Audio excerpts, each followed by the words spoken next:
Normally in post-production, you edit the film, lock your picture, and you do the visual effects, and then you'll score the film. Then you start your final mix. But we're not talking normal here. Yeah.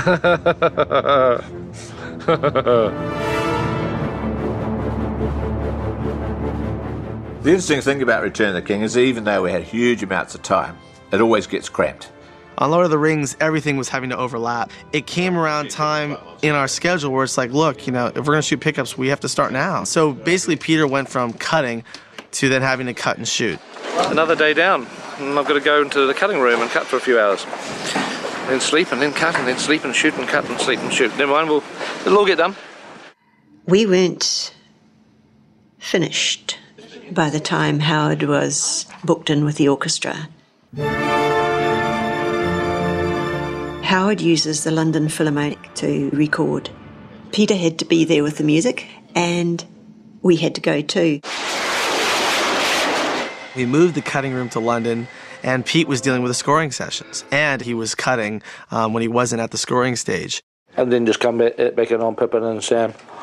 Even though Peter was in London and we were doing sound effects, visual effects in Wellington, we needed his input and he needed our input. And so we set up this virtual private network, and we could have a daily conference with visual effects and sound effects. And we did every day, 1 hour a day. I don't know how Peter copes with that sort of disparate number of calls on his attention. We were lucky to get him in for 2 or 3 hours some days. We just couldn't get him in the cutting room. So poor old Howard was busy scoring to a picture that wasn't locked. There were times where he would score something and then the cut would change, and it would affect the cue significantly enough to entail a re-orchestrating at times, recomposing at times, and definitely a re-recording of that cue. We had recorded this, and they changed the edit of it. So things fell in a different place, so I'm just touching up a little part of it.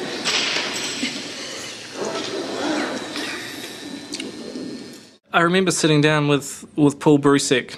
I'd prepared a small amount of documentation that just indicated where we were at, how much Howard had seen, how much he hadn't seen, and Paul looked at me and said, "Am I right to be a bit worried?" And I said, "Absolutely."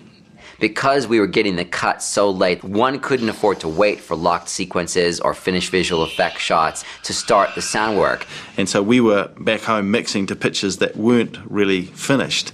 They'd be in there trying to mix to something that was gray-shaded, blocky things, and they're trying to add footsteps and chains moving and all sorts of stuff. And they were just looking at me like, "Help, Dean, help." The Witch King swinging the big ball thing, we didn't even have that shot. It was just like, we'd have a shot of him going, and then cut to a card, thing hits ground. And Pete was very funny. He'd go, "Well, just use your imagination. He's swinging this thing, bang." Well, it's easy for him to say because it's up here in his head. He knows what it's going to look like. You multiply that by 1,500 shots, and you can understand the nightmare of trying to lay a soundtrack to non-existent pictures. I know that. That's why I just leave it a bloody mess. Throw it at you as a mess and let you sort it out. I'm not going to figure everything out for you. That's your job. On a professional level, I felt really sorry for those guys. I couldn't do anything about it. We did not expect to do the amount of work that we did. At the height of movie 1, we were probably doing about 30 to 50 shots a week. Movie 2, that number climbed up towards, 70. We're all like, 70, that's a lot. And yet here we were in a situation on film 3 where months out, we knew we had to deliver 100 shots a week after week after week. So it's like, can we step up to that level? And it's not just simple shots. These are like gargantuan shots that would be a money shot in any other movie, and we had just sequences of them. You look at that mountain and you just start chipping it away with your toothpick. At that point, blind faith does have to kick in, because based on all your previous experience, there's no way you can do the task that you're faced with at that point. And until we had the cut, we couldn't do anything. The key was getting the cut. The film was getting a bit long. We keep moving things around and never really sort of getting to grips with tightening things up too much. Drove Mark Ordesky to distraction, pushing the limits, pushing the schedule. Because we were still shooting all kinds of plates. Action! I would end up just constantly having to stand up in front of the crew and go, so it's just going to be one more week, you know? And they'd said, yeah, right. Having a shooting crew in Wellington, Peter was able to actually say, hey, I could use another close-up of something, slap it in the cut and say, yep, that's working just fine, while he was actually editing the film and scoring the film in London. We set Howard up in a suite at the Dorchester, and when he wasn't at scoring sessions, we basically made him a prisoner of the Dorchester. Because in the end, the whole process of music is very much a mathematical exercise. Which is that he can only write 2 minutes a day. Which is a hell of a lot. 2 minutes of full orchestral music a day. So whenever anything comes up with schedule, he's saying, just do the math. If we need 20 minutes of music, I need 10 days. And that wasn't going to work on this film. 2 became 3, became 3.5, became 4, became 5, and then towards the end, it just became a sprint, and he had to do 6+ minutes of composing a day. All right, everyone. Thank you. Excellent. Everyone is suddenly wanting to know exactly how panicked should we be. Mildly panicked, or should we be suicidal? Okay, call the ambulance. Get the stretcher. Get those guys in here with the stretcher to get me upstairs. The strangest part about it is, even though it seems like you're so up against the wall when this stuff is going on, Peter is still throwing in new stuff, and he's still adding sequences. Peter was going to have every shot that he could think of is going to go in there. We just kept getting more and more shots. I mean, we would finish shots, and more would get turned over to us than we finished that week. We were going the wrong way. You know, week 6, it was 700 to go, and week 5 it was 800 to go, and you go, we just finaled 100 shots. How did it go up? Oh, we got 200 new shots. It just became so insurmountable that it didn't hurt anymore. Trying to get this done as fast as we can at the moment. Yeah, it's got to go out for a reel tonight. So. In the last 2 months of the delivery, we had as many shots as films 1 and 2 combined yet to do. It was kind of akin to being a very slow swimmer in a very big ocean. You know, you have a desert island way off in the distance, which is your sanctuary, and no matter how hard you paddle, you just can't seem to get to the other side. A quote that we'd all seen in a magazine from Peter when he was in England saying, everything is under control. And we put in brackets around it, in London. Everyone here at Weta Xerox copies of it, you know, of everything is under control, and just taped it everywhere. Don't worry, everything is under control, you know? We were completely out of control. I started to realize that what was happening was that Peter would think about changes, but he would only convey them to certain people, because I think as a director he felt, gee, if I tell the visual effects guys that I might drop that shot, they might stop working on that shot. So maybe I better not tell them, but I'll tell the composer. And I started to realize that I had to actually talk to all these different people so that we all knew what was going on, not to undermine what Peter wanted to accomplish, but just to set our priorities so that we would actually deliver the film. Barry Osborne made the decision that every night at 6 o'clock at Park Road Post, the key figures from each department, the visual effects, the sound, the music, everyone would sit down and we would just go through and say, well, this is what we did today. And Barry would check it against his list of things that had to happen.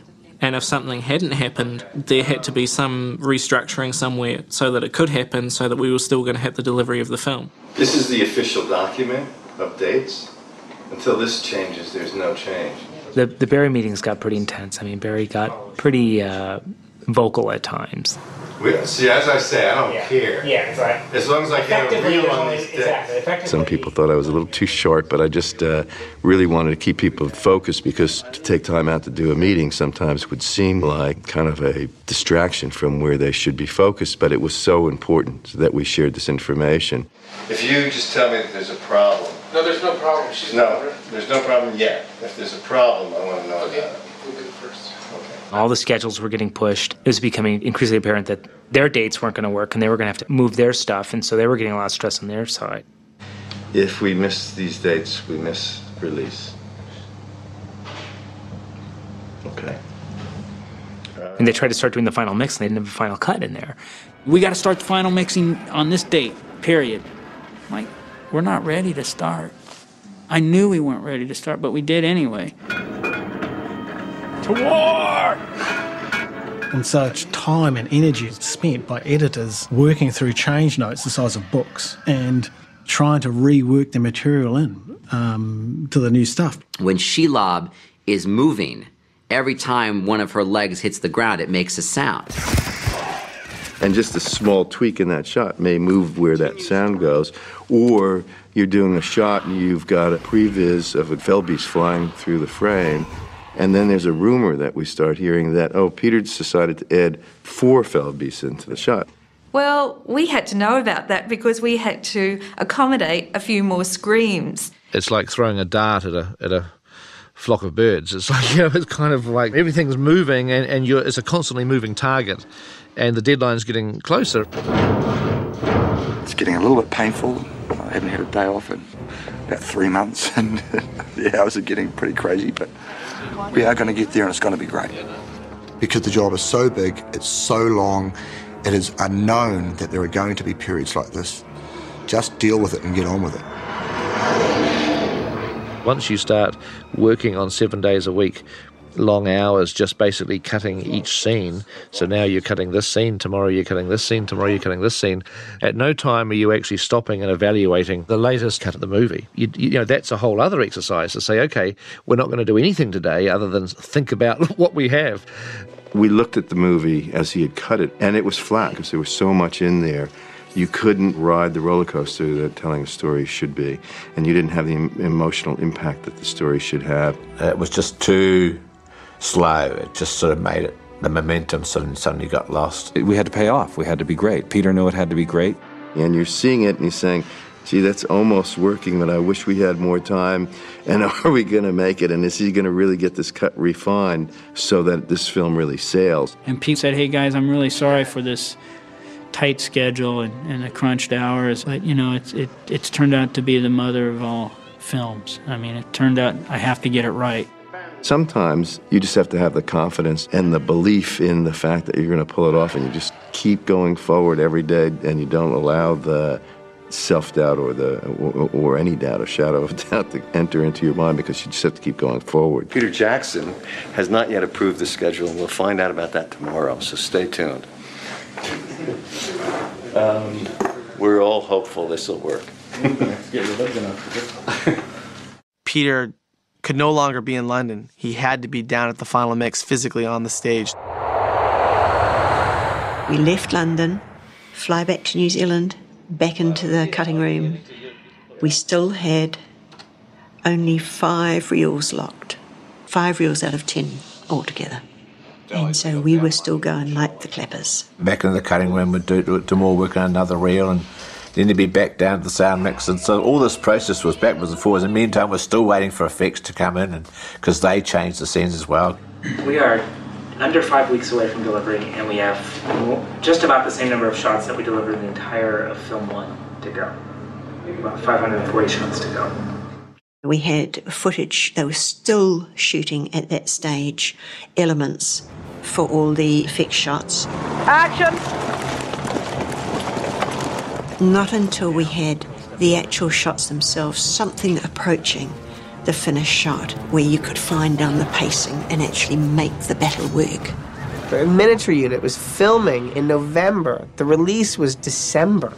The last major sequence we did was the Black Gates. Just moments before the whole thing had to be delivered. That whole sequence of 3 reels, it's about an hour. We did all that when we got back to New Zealand in those 3 weeks. It didn't matter how productive you were towards the end there. More shots were coming in. Eagles! The eagles are coming! Dina looked at each other and goes, what do you mean eagles? Where are these eagles? There's eagles in this movie, what? You'll get something up there on screen. You can bash something out for any old shot, but that wasn't what we were about with Film 3 at all. It had to be the best. And all the while, you know, we've got the, you know, the drum beat going on. It's, gotta get done, gotta get done, gotta get done. I remember being in ADR and kind of suddenly getting that fear that, wait a second, this one actually may not make it.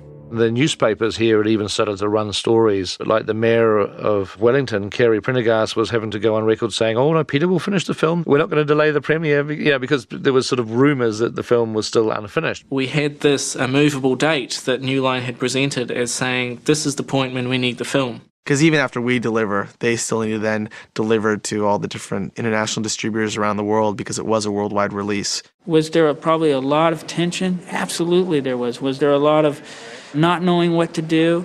How are we going to finish this movie? How are we going to meet the foreign delivery requirements? I heard all that stuff, and I have to take it in one ear and go, you know what? I still work for the director. For some reason, there's this sort of fear, especially in the studio, that, I'm going to not finish cutting until after the film's supposed to be released, therefore it's going to be late. But of course I'm not going to do that because it's not responsible filmmaking to do that. You have to deliver your movie on time, but you just have to deliver the movie just in time. That's the trick, you see. I think the original delivery was about end of October, and of the entire movie completed, and we were still mixing in November.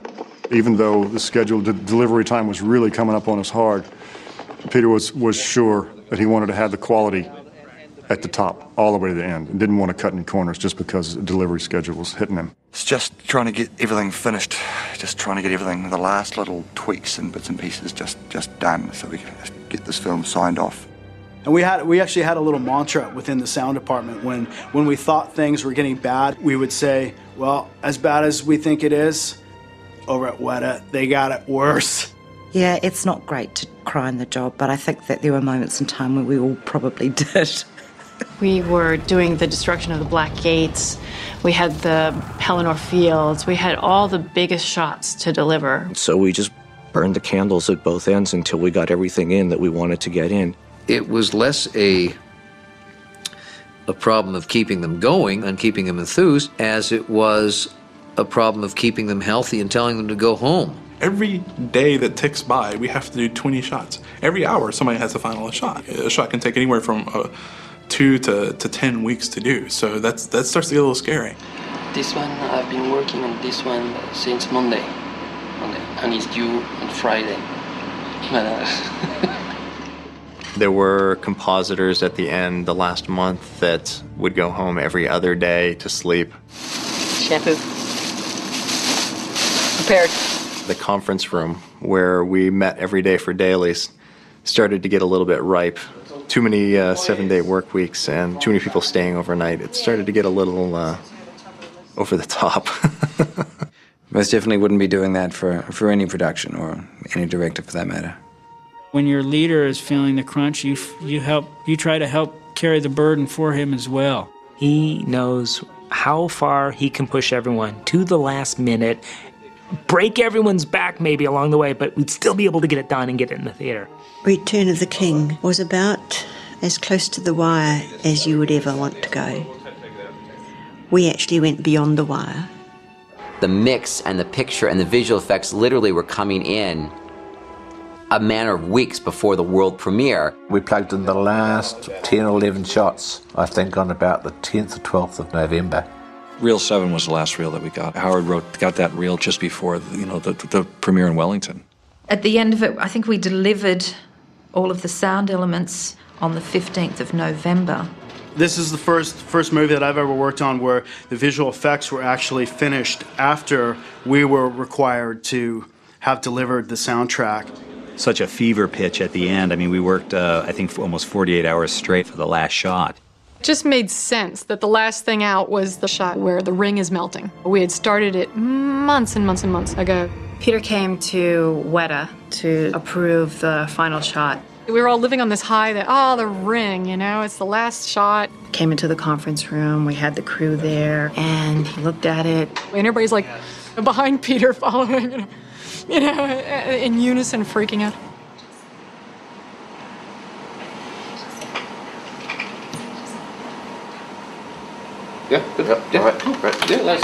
And everyone did like a silent wave behind him. Woo! did this little wave around the room, and we were all very excited. So that ring was that very last perfect, it's gone, and this is Wednesday. When was the premiere? Monday? Right up there, right to the very last minute. It just barely made it in the door. The gears just rotated and they fell into place and it meshed, and you all of a sudden have this masterpiece. I think there's a few sort of stressed people there at the end, especially in the distribution area. I'm sure there was some guy blow drying the prints as it was being put into the boxes and shipped out. I mean, it was definitely that tight. Someone used the analogy that Peter was the pilot on this one, and he knew how much fuel he had in his tanks, and he landed that baby at the last final minute.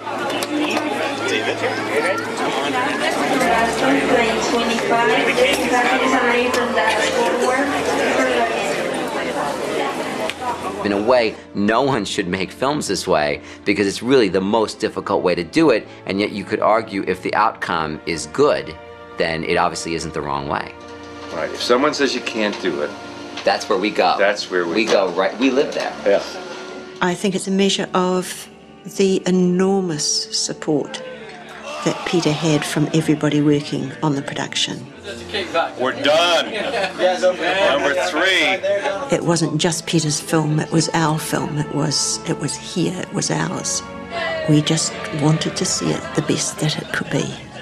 You know, it's important to have experiences, and at least this has been a good experience in how to deliver a film at the last minute. You know, so we all know how to do it now. Should it ever come in handy again in the future?